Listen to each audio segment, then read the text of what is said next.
देखो ऐ सुनो ध्यान से, अभी हम लोग जो पढ़ने वाले हैं बच्चों वो है थ्योरम नंबर 6.3। क्या पढ़ेंगे? थ्योरम 6.3 है ना, 6.3। देखो थोड़ा सा ये लंबा होगा है ना, तो आप इसको ध्यान से देखना, ठीक है। देखो 6.3 थ्योरम को एंगल एंगल एंगल थ्योरम भी कहा जाता है, एंगल एंगल एंगल थ्योरम भी बोला जाता है। ऐसा क्यों? क्योंकि अगर तीनों एंगल यानी कि दो ट्रायंगल का करस्पॉन्डिंग एंगल इक्वल दिया है तो वो डेफिनेटली वो दोनों ट्रायंगल क्या होगा? सिमिलर होगा। तो बस उसी को प्रूव करना है। लेकिन यहाँ पर प्रूव करना है कि तीन एंगल गिवन है तो इसका साइड का जो रेशियो है, करस्पॉन्डिंग साइड का रेशियो, वो भी क्या होगा? इक्वल होगा। यही प्रूव करना है बेसिकली, है ना। बोलो है ना। देखो 6.3 में क्या बोला है, सिंपल सी बात, एक ट्रायंगल है, अब इसका नामकरण कर देंगे ABC, ABC। एक और ट्रायंगल है, राइट, एक और ट्रायंगल है, इसका नाम है PQ, क्या? PQR, है ना। अब ये दोनों ट्रायंगल को क्या करना है ना, तीनों एंगल गिवन दे रखा है, यानी कि गिवन में क्या दिया हुआ बच्चों? एंगल A बराबर क्या दिया हुआ है? एंगल A बराबर क्या दिया हुआ है? करस्पॉन्डिंग। तो करस्पॉन्डिंग हो गया, एंगल A किसके बराबर हो गया? P के बराबर हो गया। बोलो हाँ या ना। ओके, ये ना दिया है। ओके, फिर क्या दिया हुआ है? एंगल B बराबर क्या दे रखा है? Angle Q। और एंगल C बराबर क्या दिया है? Angle R। बोलो कोई दिक्कत? क्या हुआ? गप कर रहा है? अरे मतलब कुछ भी बोल रहा है, गप करने में PhD कर रखा है तुम लोग। प्रूव क्या करना है? इन दोनों का जो रेशियो है, क्या रेशियो बच्चों? AB अपॉन PQ, राइट, वो बराबर होगा किसका? AC अपॉन PR का। और ये किसका बराबर होगा? BC अपॉन QR का। ये हमको प्रूव करना है। क्या करना है? इसको प्रूव करना है। अब चलो आते हैं, पहले कंस्ट्रक्शन करना होगा। क्या करना होगा बच्चों? कंस्ट्रक्शन। कंस्ट्रक्शन मतलब रचना करना होगा।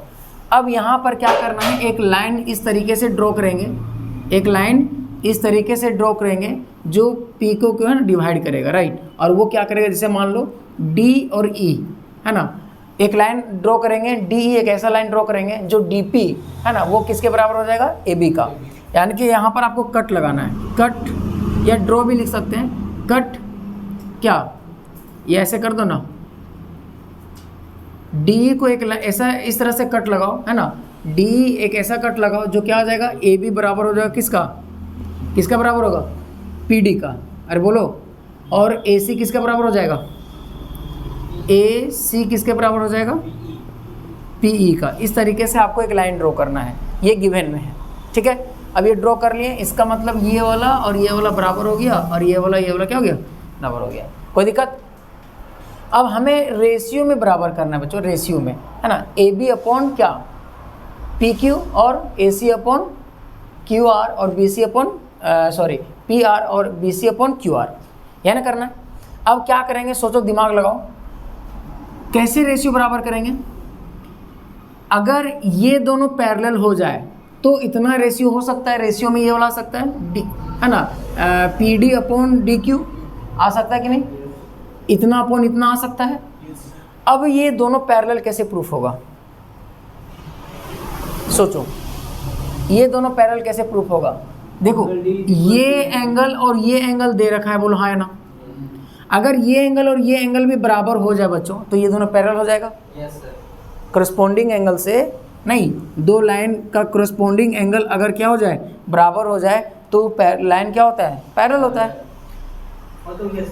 तो आपको ये बराबर करना है, बेसिकली ये इसके बराबर करना है। तो ये है ना, इसके बराबर कब होगा? सोचो, जब ये ट्रायंगल और ये ट्रायंगल, अगर हम B बराबर ये कर दें तो हमारा काम आसान हो जाएगा। यानी कि ये ट्रायंगल और ये ट्रायंगल को अगर हम कॉन्ग्रुएंट कर दें, क्या कर दें? कॉन्ग्रुएंट, है ना। अब आ जाओ प्रूफ पर।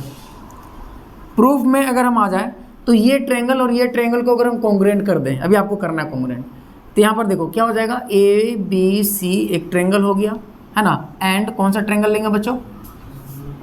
PDE। क्या लेंगे? PDE। इस दोनों ट्रायंगल में अगर हम दोनों लें, ये ट्रायंगल और ये ट्रायंगल, तो बता क्या दे रखा है, ये साइड दे रखा है, ये इसके बराबर कंस्ट्रक्शन से, ये इसके बराबर कंस्ट्रक्शन से, और ये एंगल तो अभी यहाँ पर गिवन दे रखा है। तो साइड एंगल साइड से क्या हो गया, दोनों कॉन्ग्रुएंट हो गया। अरे बोलो हाँ या ना। और जब ये दोनों कॉन्ग्रुएंट हो गया तो एंगल बी बराबर क्या हो जाएगा, एंगल डी, बी बराबर क्या हो जाएगा, डी, है ना, और सी बराबर क्या हो जाएगा। अब ये दो लाइन है, दो लाइन में ये एंगल इसके बराबर है और हमको पता है कि ये इसके बराबर भी है, तो ये दोनों बराबर हुआ कि नहीं हुआ। तो ये दोनों जब बराबर हुआ तो ये दोनों क्या हो गया, पैरेलल हो गया।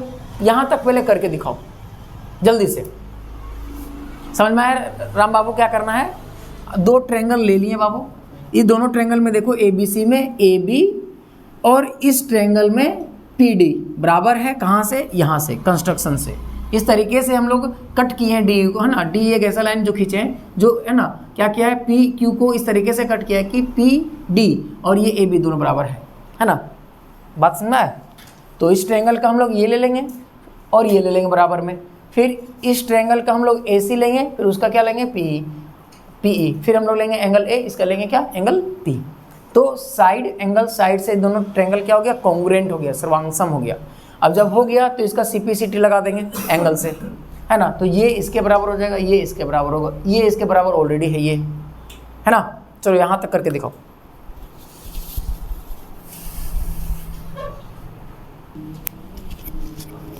वहाँ तक कर लिया बाबू। देखो जब इन दोनों को कॉन्ग्रुएंट करेंगे तो एंगल ए किसके बराबर होगा, बोलो। अब यहाँ बीच में कर लेना है तुम लोग, ठीक है, हाउ, ये आपको करना है खुद से, है ना, तब ना सीखेंगे। देखो अब क्या है, बेसिकली एंगल बी किसके बराबर हो जाएगा, अगर ये दोनों कॉन्ग्रुएंट हो गया, है ना, इसे यहाँ पर लिख देंगे triangle A B C congruent triangle P D E, बोलो हाँ या ना। तो एंगल ए किसके, ओहो, एंगल बी किसके बराबर होगा, डी का, एंगल बी बराबर हो जाएगा एंगल डी का, किससे हो जाएगा, CP/CT, बोलो कोई दिक्कत। बट हम लोग को क्या पता है, बट हम लोग जानते हैं कि एंगल बी किसके बराबर है, एंगल क्यू का। तो बताओ एंगल जब बी डी के बराबर भी है और क्यू के बराबर भी है तो ये दोनों आपस में बराबर हो जाएगा ना। तो एंगल डी बराबर क्या हो जाएगा, एंगल क्यू, ये दोनों बराबर हो जाएगा। अब देखो, है ना, अब कोई दो लाइन खींचा गया है, इसमें एक ट्रांसवर्सल है और ये एंगल अगर बराबर है तो ये एंगल बराबर है और करस्पॉन्डिंग भी तो है। तो इसका मतलब क्या है कि ये जो दोनों लाइन है वो क्या है, पैरेलल है। तो यहाँ से हम क्या बोल सकते हैं बच्चों कि DE, क्या बोल सकते हैं, यहाँ लिखना पड़ेगा, angle D and Q are equal and corresponding angle, है ना। हैंस एंगल क्या DE क्या हो जाएगा, पैरेलल हो जाएगा QR का, बोलो हाँ या ना। यहाँ जो बोले उसको लिखना है, क्या लिखेंगे, angle D and Q are equal and corresponding angle, that's why DE parallel QR। कोई दिक्कत है, मैंने यहाँ लिख दिया। अब जैसे ही देखो इन ट्रायंगल, अब ट्रायंगल को देखो, ये पूरे ट्रायंगल को, यहाँ देखो पूरे ट्रायंगल को अगर हम देखें तो ट्रायंगल क्या हो जाएगा, इन ट्रायंगल PQR, PQR में अगर हम देखें तो DE पैरेलल है ना बच्चों, किसके पैरेलल है, QR का। अरे बोलो हाँ है ना, QR का। अगर ये इसके पैरेलल है तो इसका रेशियो भी क्या होगा, बोलो बराबर होगा ना, रेशियो है।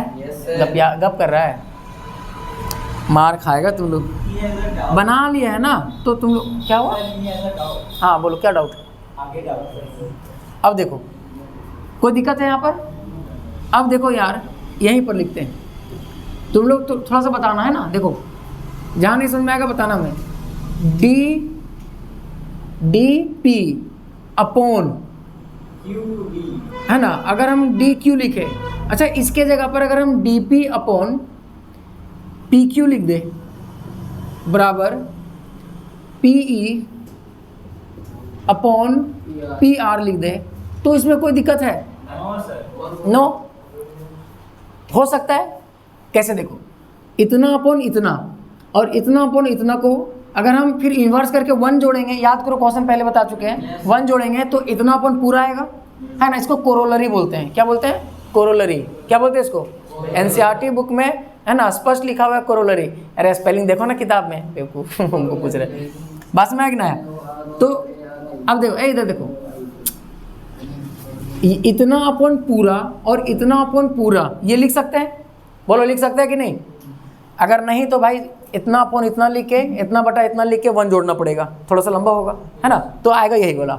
ठीक है, ओके। अब देखो ध्यान से, अब क्या करना है, यहाँ पर देखो क्या है, पी डी, पी डी किसके बराबर है? पी डी किसके बराबर है? ए बी का। तो यहाँ पर ए बी लिख सकते हैं। तो यहाँ पर लिखेंगे ए बी अपॉन क्या हो जाएगा? पी क्यू बराबर। अब यहाँ पर देखो पीई, पीई किसके बराबर है? ए सी के बराबर है। तो इसके जगह पर क्या लिख सकते हैं? ए सी अपॉन क्या हो जाएगा? P R. यहाँ पर रीजन डाल देंगे, बोलो क्या रीजन डालेंगे? पी डी बराबर क्या है? ए बी, और ए सी बराबर क्या है? P E. ये रीजन डाल दिए, बोलो यहाँ तो कोई दिक्कत? अब ध्यान से देखो उसको, ए बी इस ट्रायंगल का ये वाला ए बी, और क्या है? P Q. देखो आ गया ना एक ठो। फिर क्या है? ए सी, ए सी और अपन में क्या हो गया? P R. आ गया ना ये वाला, देखो ये दोनों आ गया ना, सिर्फ ये बचा है, बोलो कोई दिक्कत? इसको मान के चलते हैं इक्वेशन नंबर 1। क्या मानते हैं बच्चों? Equation number 1। अब क्या करना होगा? एक और कंस्ट्रक्शन करना होगा। क्या करना होगा? एक और कंस्ट्रक्शन करना होगा। सिमिलरली करके हम लिख सकते हैं, सिमिलरली है ना, सिमिलरली। अब इसको हम बता देते हैं कि क्या कैसे करना है। देखो इसको मिटा दे, थोड़ा सा ये वाला ड्रॉ जो हम किए हैं इसको मिटा देते हैं ना। अब इसको क्या करना है, ये भी इसको भी हटा दो, इसको भी हटा दो। अब क्या करना है, एक लाइन है ना खींचना है, इस तरीके से खींचना है, राइट। अरे कहाँ चला गया रे, है ना, इस तरीके से खींचना है बच्चों कि वो क्या हो जाएगा, जैसे मान लो यहाँ ले लेते हैं x और y, इस तरीके से खींचें कि ये वाला बच्चों, ये वाला किसके बराबर हो गया? अरे बोलो इसके बराबर। और ये जो BC है वो किसके बराबर हो जाएगा? बोलो हाँ है ना। अभी इससे पहले क्या था? इससे पहले था right A B C P Q R, यहाँ पर एक लाइन खींचे थे D E, बोलो हाँ है ना। तो क्या था यहाँ पर देखो ए बी, ये वाला ए बी और ये पूरा के रेशियो था, है ना, इसका और ये पूरा का रेशियो बराबर आया। अब जब हम ऐसे ड्रॉ करेंगे ऐसे, राइट, तो यहाँ पर देखो ए बी नहीं, सिमिलरली में क्या आएगा? A B upon, A B किसके बराबर आएगा बताओ तो? अरे ये ए बी किसके बराबर आएगा? पी क्यू का आएगा कि ना? तो यहाँ लिखेंगे पी क्यू बराबर। अब यहाँ देखो ये बी सी किसके बराबर आएगा? क्यू आर का। तो यहाँ लिख सकते हैं B C upon Q R. कैसे आया? यही वाला देखो, इतना अपॉन इतना, इतना अपॉन पूरा और इतना अपॉन पूरा रेशियो में बराबर आएगा, क्योंकि ये दोनों पैरेलल हो जाएगा। बोलो फिर से, हम लोग को पता है कि इतना अपॉन जब पूरा होगा तो इतना का वैल्यू इतना पुट कर सकते हैं, है ना। तो ए बी अपॉन क्या हो जाएगा, है ना, ए बी अपॉन हो जाएगा क्यू पी, है ना, A B upon P Q या क्यू आर। उसके बाद बी सी अपॉन क्या हो जाएगा? क्यू आर, वही लिख दिए। अब इसको क्या कर देते हैं, अगर नहीं समझ में आया ना तो अभी वीडियो अपलोड कर देंगे, उसको एक बार पीछे करके देख लेना, अच्छा से समझ में आएगा। अब यहाँ पर देखो ये वाला देखो, दिख रहा है? अरे दिख रहा है कि नहीं? Yes sir. क्या है ये? A B upon P Q. ये किसके बराबर है? ये किसके बराबर है? बी सी के बराबर है, B C upon Q R. और यही किसके बराबर है? A C upon P R. I think यही तो प्रूव करना था, देखो तो है ना, है ना, प्रूव करना था देखो। तो यहाँ पर रीजन डाल देंगे क्या? From equation 1 and 2। सिंपल हो गया प्रूफ। समझा दूँ? ध्यान से देखो, ध्यान से देखेंगे। एक ट्रायंगल ABC है और एक दिया था PQR, अपने से कंसीडर कर लिए। अब बोला है कि इस ट्रायंगल और ये ट्रायंगल का जो करस्पॉन्डिंग एंगल है वो इक्वल है। तो मान के चलते हैं एंगल A किसके बराबर है? P का, B किसके बराबर है? Q, C किसके बराबर है? R का। यहाँ तो कोई दिक्कत? अब फर्स्ट में हम लोग क्या किए? फर्स्ट में हम लोग यहाँ पर एक ऐसा लाइन ड्रॉ किए, है ना, जो ये वाला इसके बराबर हो, ये वाला इसके बराबर हो, बोलो कोई दिक्कत? फिर हम लोग क्या किए, इसको और ये ट्रायंगल को क्या कर दिए? कॉन्ग्रुएंट कर दिए। कॉन्ग्रुएंट किए तो देखो ये साइड बराबर हो गया था, ये साइड बराबर था कंस्ट्रक्शन से, और एंगल ए और एंगल पी क्या था हमारा? इक्वल गिवन दे रखा था, बोलो हाँ या ना, अरे बोलो। अब जब ये दोनों कॉन्ग्रुएंट हो गया तो एंगल ये बी और एंगल ये डी सीपीसीटी से बराबर होगा, बोलो। और गिवन में दे रखा था कि एंगल ये बी किसके बराबर है, क्यू के बराबर है, तो बताओ डी और क्यू दोनों आपस में बराबर हुए कि नहीं हुए, बोलो। अब अगर जब बराबर हो गया और यही दोनों एंगल को अगर ध्यान से देखोगे तो करस्पॉन्डिंग एंगल भी है और बराबर भी है, तो करस्पॉन्डिंग एंगल बराबर तभी होता है जब वो लाइन्स क्या होगा, पैरेलल होगा। इसका मतलब ये और ये क्या हो गया, पैरेलल, है ना, कोई दिक्कत। अब जब ये दोनों पैरेलल हो गया तो थेल्स थ्योरम क्या कहता है कि भाई साहब इतना अपॉन इतना लिख सकते हैं, है ना। तो देखो हम लोग क्या लिखें, पी डी अपॉन, ये पूरा का भी लिख सकते हैं क्योंकि 1 ऐड करेंगे तो क्या हो जाएगा, पी क्यू बराबर पी ई अपॉन क्या हो जाएगा, पी आर, बोलो हाँ या ना। ये नहीं समझ में आया, आ गया। तो जब ये वाला आ गया तो इसको इक्वेशन नंबर 1 मान लिए, कहाँ गया, इधर देखो यहाँ, बस में। अब सेम कंडीशन क्या किए, है ना, यहाँ से फिर इस तरीके से एक लाइन खींचे जो ये वाला पूरा इसके बराबर हो गया और ये वाला किसके बराबर हो गया, इसके बराबर, और ये एंगल हमारा जो क्या दे रखा था, गिवन था, है ना, करस्पॉन्डिंग एंगल तो इक्वल दे रखा था। तो देखो इन दोनों ट्रायंगल को मैंने क्या कर दिया, कॉन्ग्रुएंट कर दिया, तो ये वाला और ये वाला, ये और ये बराबर है और बीच का एंगल ये क्या हो जाएगा, है ना, बराबर होगा। तो साइड एंगल साइड से ये दोनों कॉन्ग्रुएंट हो गया। सिमिलरली ये वाला और ये वाला क्या हो जाएगा, सीपीसीटी से, और ये सी किसके बराबर है यार, आर के बराबर है, तो ये दोनों भी क्या हो जाएगा, बराबर हो जाएगा। अगर ये दोनों बराबर हो गया और करस्पॉन्डिंग भी है, देखो ये लाइन के ऊपर बन रहा है, ये लाइन के ऊपर, है ना, क्या हुआ, हाँ सिमिलरली लिख सकते हो, बट सिमिलरली अगर नहीं लिखना चाहते तो पूरा बना सकते हो, है ना, थोड़ा सा लंबा बनेगा, लेकिन एग्जाम में आपको सिमिलरली से काम चलाना है, ठीक। अब देखो ये वाला और ये वाला बराबर हो गया, इसका मतलब ये लाइन और ये लाइन आपस में क्या हो गया बच्चों, पैरेलल हो गया। जब ये दोनों पैरेलल हो गया तो देखो मैं थोड़ा सा लिख दे रहा हूँ, जब ये दोनों पैरेलल हो गया तो हम लोग लिख सकते हैं क्यू एक्स अपॉन, है ना, क्यू पी, बोलो हाँ या ना, बराबर ये क्या हो जाएगा, अरे बोलो क्यू वाई बराबर क्या हो जाएगा, क्यू आर, बोलो हाँ या ना। अब देखो क्यू एक्स किसके बराबर है, ए बी का, तो इसके जगह पर हम ए बी नहीं लिख सकते, बोलो। क्यू वाई किसके बराबर है, बी सी, इसके जगह बी सी नहीं लिख सकते, बोलो। यही चीज़ तो यहाँ लिखे, बस मैं। अब क्या किए, देखो A B upon P Q किसके बराबर है, A C upon P R का, और यही ए बी किसके बराबर है, B C upon Q R का, तो ये इसके बराबर है ना। और यहाँ पर देखो ये इसके बराबर है और ये वाला किसके बराबर है, इसके बराबर है, तो सब आपस में बराबर हो जाएगा, नहीं। तो ये हो गया हमारा क्या, एंगल एंगल एंगल थ्योरम, इसको ट्रिपल एंगल थ्योरम भी बोलते हैं, है ना, या फिर 6.3 में हम लोग को जो क्वेश्चन दिया उसके हिसाब से, ठीक है। लिख लो इसको, समझ में आया कि ना आया, कोई दिक्कत है, लिखो।